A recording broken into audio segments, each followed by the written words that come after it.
The colorful characters of St. Louis is proof that St. Louis will never be boring. We'll have more on that next on City Corner.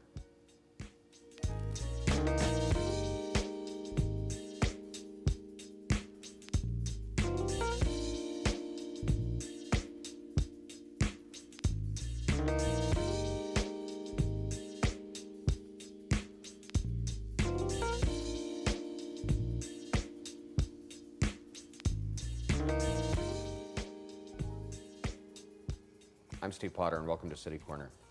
Jim Merkel is a St. Louis journalist, and his new book, The Colorful Characters of St. Louis, profiles dozens of people, both past and present. Jim, welcome back to the program. I'm glad to be here.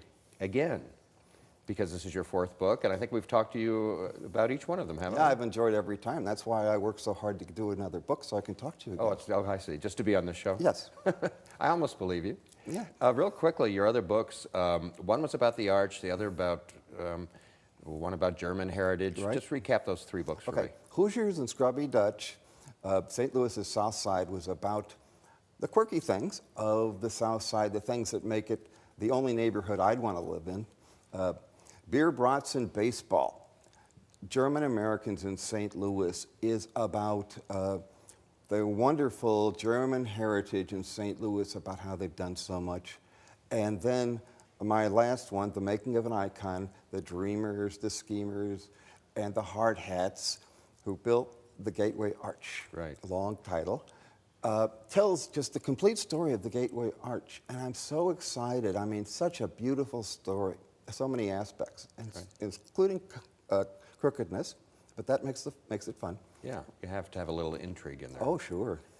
So this new one, The Colorful Characters of St. Louis, and there are dozens and dozens, literally, of people who you do short profiles on. What do they all have in common? Well, mostly, I wouldn't say all, but almost all of them would be a bad word. It seems like obsession, and there are obsessive things that would cause people to go to psychiatrists and psychologists, but I mean it in the positive way, and I've got some meanings from a thesaurus in my book: craving, desire, drive, enthusiasm, fascination, hankering, yearning, yen, idiosyncrasy, and on and on and on. These are people who, when you walk into a room, you know they're there, and you remember them. They may do the same thing that other people do, but they do it in a different way, in an exciting way. So when you say obsessed, it's not really in the negative sense. It's maybe talented people that are driven and focused, maybe? Or maybe not even talented people, but people who they get an idea and they just go for it. And you know, the kind of, everybody thinks about doing it, people, you're surprised at what they do. You know, why'd they do that? Mm-hmm. My gosh, why did he do that again? You know. I'd like how you say that they're not all necessarily talented. That's interesting. Because you're talking about colorful people, not talented people necessarily. Yeah, these could be ordinary folks, ordinary Joes and Janes, who you know. And my great uncle Sam, he was such a character. He went into a store. He put on a pair of gloves and he put it out and he took this big scissors and went right in his middle finger. And then the guy was looking at it, took it out, and revealed that he didn't have a finger there. So he cut the glove finger off. He cut the glove finger. And so, you know, it was so... And he's in the book, by the way. He's in the book. Right. He's in the book. I mentioned that story. Well, you say something. I want to ask you about this. You say that St. Louis has a high CCPC count. Now, what's that, Jim? CCPC. Colorful characters per... Capita. Capita, yes, Right. That's right. I think that you have various things. For example, we recently had something called a Lou Fest. Right. And people who are in the know, who are really with it, call this place the Lou. Now, it just so happens that in Britain they call this place a loo, a toilet. So what we did was we had a toilet festival. and it's also, you know, the whole thing about, the going to Highway 40 and Highway 44. Mm-hmm. But I think that realistically, this is the world's smallest, world's biggest small town. Many people leave for more opportunities. Those people who want to stay, stay. And of course, other towns have a lot of colorful characters too. Right. So people in Europe think our Lou Fest is a toilet festival. I'm going to have to think about that for a while. Right. That's yeah. We should bring out all the Lou's for the next one. Let's talk about some of the people in your book, and you kind of do it in sections. You have people from the past, current people, and different categories. But there's a guy I've never heard about, and his name is, I hope I pronounce it right, Tom Goabout. Tom Goabout. Who is he? Tom Goabout, and actually, I discovered that with Bill McClellan. And what happened? From the Post-Dispatch. I was doing research on an early mayor, German mayor of St. Louis, and at a certain point, some African American kids who had been stole chickens. They were brought before the mayor, Mayor Ziegenheim, and he basically said, "You shouldn't do that." And the moms came in and said, I'm sorry. And there was more to it, but basically, I sent that to Bill, and Bill commented on it. He said, the article said, these people are young, trying to be Tom Goabouts. And so he wrote about it, and he says, I guess it was a made-up word, and then somebody else sent him a letter and said, no, there really was a Tom Goabout. And he was a world champion chicken and dog thief. Wait a minute, a world champion chicken? Well, that's my saying. But and dog thief? Thief. And between 1885 and 1903, the Post-Dispatch did about 70 different articles about this guy, and about how he had this way, his hypnotic sense, and it wrote, "It is his boast that he can enter a strange yard or house on the darkest night and make away with the fiercest bulldog or any breed of dog without answering the suspicions of the owner and without permitting the animal to make the slightest noise or resistance." So he went back and forth, and he kind of disappeared. Last time I read about him was in 1903, and apparently he was in prison for some other things. And I'm sure that the dogs and the chickens were much relieved. Sounds like a colorful character for sure. Indeed. Oh, here's one. Mr. Goabout would be somebody probably most of us wouldn't recognize, but this next person in your book would, and that's the comedian Phyllis Diller. Oh, yeah. She, from 62 to 65, she lived in Webster Groves. She decided that this would be a good place, midpoint for her family. And for people that don't know and aren't old enough, she had her own comedy TV show in the 1960s and lots of movies. She had a terrific cackle, and she kept on going out there until about 2002. It was stand-up comedian. Yeah. Stand-up comedian. Now I was talked to a woman who knew her, and she said that who knew her daughter, and she said that. Her name was Corrigan, and she said that she was friends, and she went to be a Post-Dispatch writer, and then now she's in San Francisco as an author. And she said that she would go into the basement with the daughter, and she'd look through, she'd find wig trees, feather boas, just all kinds of sack dresses that she had, pipe organs, piano, all of her outfits. And she had this way of just self-demeaning humor. Right. She made a lot of fun of her husband Fang. Husband Fang. Right. And but here's what I don't understand, Jim. I know she wasn't from here, and tell me if I'm right. Those couple of years you said she moved to St. Louis. She was already famous when she moved here, wasn't she? She was. What brought her here? Again, it was a midpoint between going back and forth, and from California to New York. And her in-laws had lived in a place, it's still there, at Shaw and Vandevenner. And it's on the southeast corner. It's the second floor. That's where lived in this apartment, and there's still shops there. And so, you can say, oh, somebody famous lived there. Wow, Phyllis Diller. People probably remember her from, I don't know, dozens of appearances on The Tonight Show with Johnny Carson, too. Sure. Hey, here's a guy. Your next one we're going to talk about is, I've got his autograph somewhere at home. My mom got when she was a young girl. Dizzy Dean. Dizzy Dean, oh yeah. He was just, must have been an all-time colorful character of the Cardinals, and that is hard to say. He was here in the early 30s, and he and his brother Paul, who also was a pitcher, both of them were pitchers. There was a doubleheader, and he was in the top, and he gave up a no-hitter in the 8th inning, and still won 1-0. In the bottom of the next game, Paul also he pitched a no-hitter, and he says, if I'd have known that Paul was going to throw no-hitter, I'd have thrown one too. And so in 34, of course, in the Gas House Gang, they both dominated, and they got into the World Series, and they won. Paul won 2, he won 2, and in a long explanation to a reporter, he explained why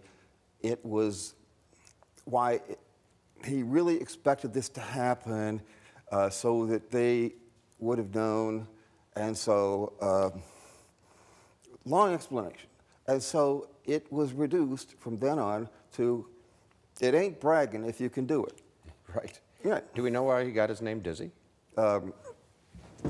It was from somebody who he pitched, and they said, boy, that makes you dizzy.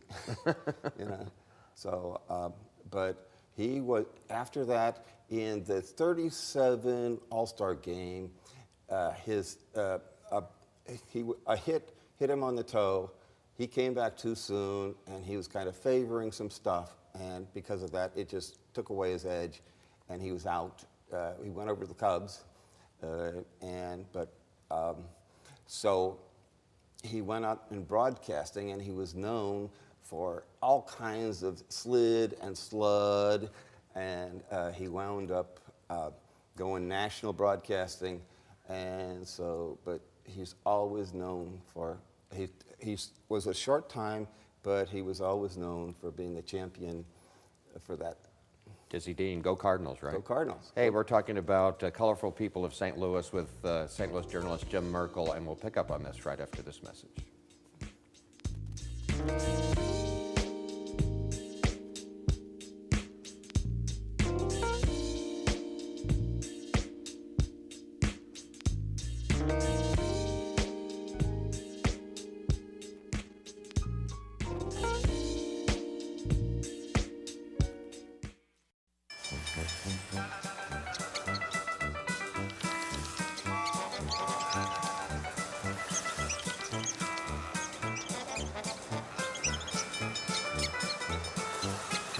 Kids will spend 15 minutes watching online videos like this one.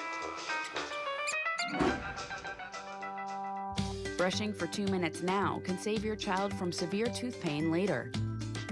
2 minutes twice a day. They have the time.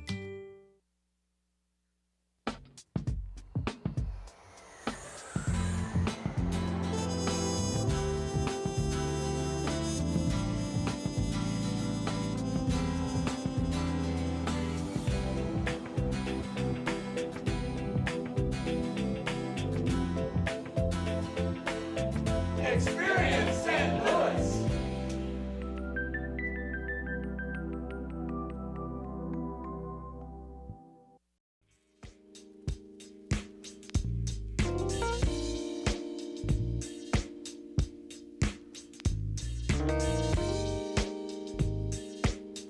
I'm Steve Potter, and welcome back to City Corner. We're talking to Jim Merkel today about his latest book on St. Louis, The Colorful characters of St. Louis. And Jim, before we go any further, we have a picture of a very colorful character I want to put up, and it's someone that I think we'll recognize because it's you. Oh, my. And you described yourself as a colorful character. Yes. Well, actually, that's quite an honor to be included among the 80 colorful characters of St. Louis. Well, you did it. And I think we've got a picture of you if we can put that up with an unusual expression, and maybe you can explain it to us. Oh, well, the expression, no, when it comes up. There you go. Oh, the expression, that's in the Hartford Coffee Company with my friend Joe Winkler, and my brother's also in there, and he was trying out his cell phone camera, and I just used that expression. Well, you know, you talk about, in this part of the book where you talk a little bit about yourself, you talk about, and it's sad, your wasted life as a writer. What do you mean wasted? Wasted, yes. When I was young, I was just a pup.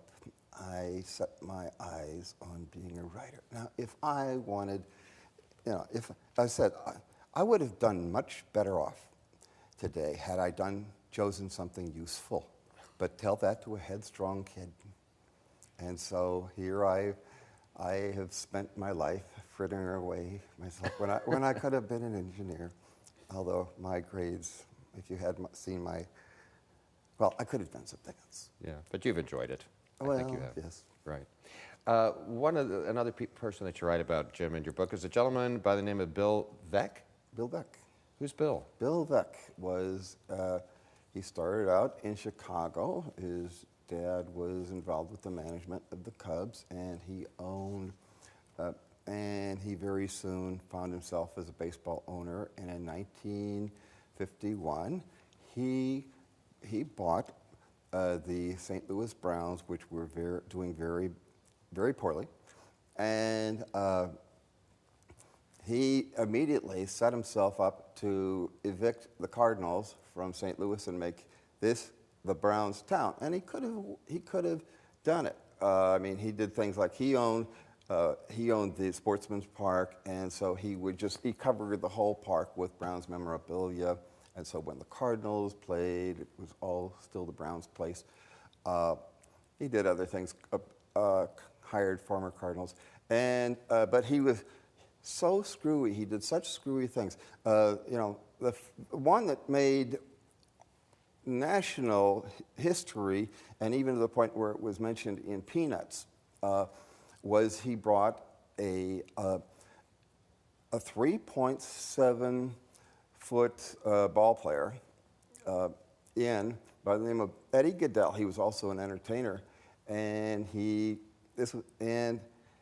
of course the people couldn't throw to him, and so there was no way.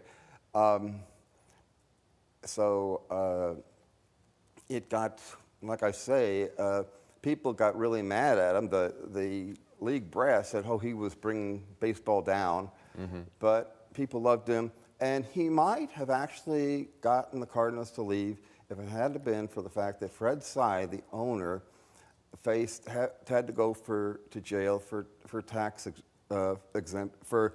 tax fraud.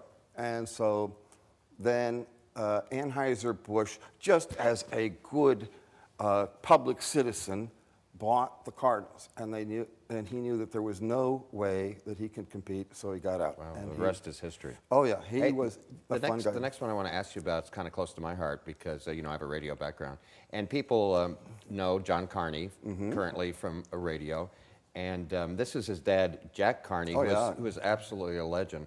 And I knew John because I worked at KMUX for a couple of years, and when I used to fill in as a news anchor for Bob Hamilton, it was on John Carney's show. So I got to know John a little bit. But Jack Carney, before him, he had to have been probably the #1 radio personality in St. Louis at the time. Oh, he was such a brilliant guy and so funny. He actually was here twice. In 58 to 60, he was on WIL when it was on. That was the top. That was a leader in the teen field. He had, for example, he told kids to go out and write Pookie Snackenberg Day, or Pookie Snackenberg on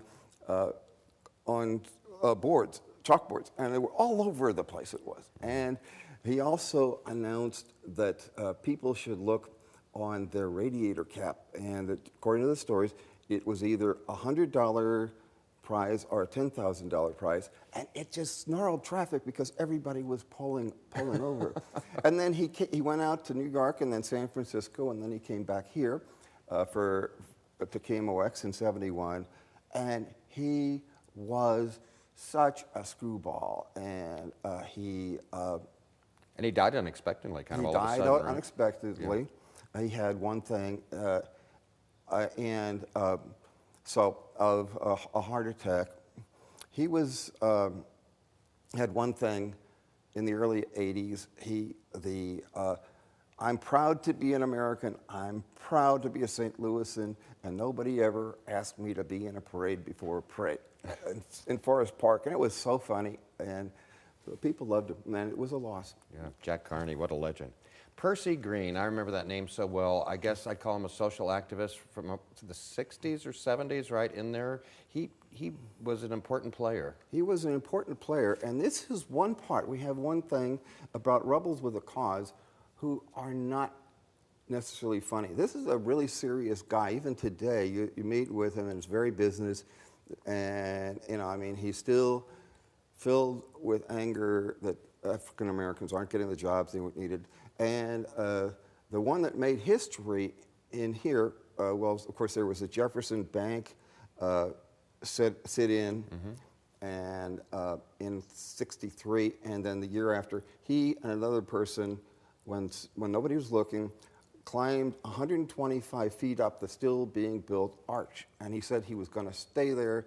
And of course, he had no intention because he had to get to work that night. So he had to be arrested and be booked out so he can get to work. And he did. And of course, that's a picture of them climbing in. I bet that made national news, didn't it? I don't know. I should know because I also wrote the book about him for the Arch. Right. But there are many people like him who are but they act the same way as colorful characters. So we included them. We thought it was very important to do so. How about Bill Haas? Now, he's a political involved person of our current time. Right. He has run for mayor how many times? I don't know, but A bunch? I know that he's lost 17 times. He's also won. He insists that we remember that. He's 4 times to the elected board of education in the city. He's still in, and also he was elected to the Democratic nomination to oppose Congressman Todd Akin in 2008. I like him. He is, of course, for people who have reporters who've had endless calls on their voicemail, but I've had 1 or 2 from him in the past. But he's a fascinating. He's an interesting guy. Yeah, he's running for mayor now, isn't he? When I You're not sure? When I asked him, he sent me something saying, "I am considering not running for mayor." Whatever. So, oh wow, well keep us posted on that. yeah. How about Beetle Bob? Who doesn't know who Beetle Bob is? Oh, everybody knows who Beetle Bob. He was where he got his name was back in the '60s. He was going to Catholic school, and he was reading his 16 magazine about the Beatles behind a book. And this nun came back, and she grabbed it, and she says, "That's enough of that, Beetle Bob." He claims that's how he got the name. Yeah, he claims that he has danced. He has been at music events every night since Christmas of 1996 to at least to now, and he's the guy that's always dancing by himself at these places, yeah. and everybody notices. I saw him in action over at Blueberry Hill in the basement this spring, and he was just going to town. He announced the group, and not everybody likes him, but he is. He definitely qualifies, and he's one of those people who make sure that things aren't boring. So how many people have you profiled in this book? How many are there? Well, how many are there? There are probably thousands, but as far as this book, there's 80. 80. And this is a fat book, 288 pages. I mean, this is more than a pound, believe it or not. And so it's the fattest book I have. So From what you say, I mean, there could be a sequel then, because you're not limiting colorful characters to 80, evidently. There are more. well, I got a call from a radio guy yesterday, and an email, and he says, which chapter am I in? And I sent him back, says, well, you're in the ultra awesome edition that's coming out next. So I don't know. We'll have to see. All right, am I on your list? Not to put you on the spot or anything. Let me ask you about one more guy. You'll get a call. Yeah, I'll be waiting for that. Who's George Simon? George Simon. George Simon is one of those ordinary guys. He came here, he doesn't say how old he is, but he came here with his father, mother, and 2 siblings way back in 1947 from Lebanon, and he immediately went to work at the Soulard Market. And he's still, last time I checked, he was still there. And he has it sounds like a Bronx accent. And kind of gruff, but when he starts talking to people, nice. His grandkids are all working there. So, like I say, he won't say, but he's up there, I'm sure. Well, you're going to have, Jim, a signing party coming up on Sunday, October the 2nd at the Royale. Right. I think some of these people are going to be there? Yep. Oh, yeah. Al Watkins, the lawyer, all kinds of other people are going to be there. And so it's going to be a lot of fun. And, of course, the Royale is known for being a really neat place. Its owner, Stephen Fitzpatrick Smith, is also a colorful character. Right. So, yeah, I noticed we didn't have a chance, of course, to get to everybody, but I personally know 4 or 5 people in your book, so I found it fascinating. It's a great read. People should check it out, The Colorful Characters of St. Louis by Jim Merkel, and, of course, that release party coming up on Sunday, October the 2nd, between 2 and 5 at the Royale on South Kings Highway. That's right off a block from Tower Grove Park, I guess it is. Yeah. So you got any ideas for the next book, or what are you thinking? Oh, well, you'll have to just keep on looking. We'll let you know. Actually, I'm talking with my publisher, and we haven't made a decision yet. All right. Well, Jim, it's always great to see you. Continued success, and thanks for bringing these colorful characters to life. Thank you. Right. I'm Steve Potter, and that's all the time we have for this edition of City Corner. Thanks for watching. See you next time.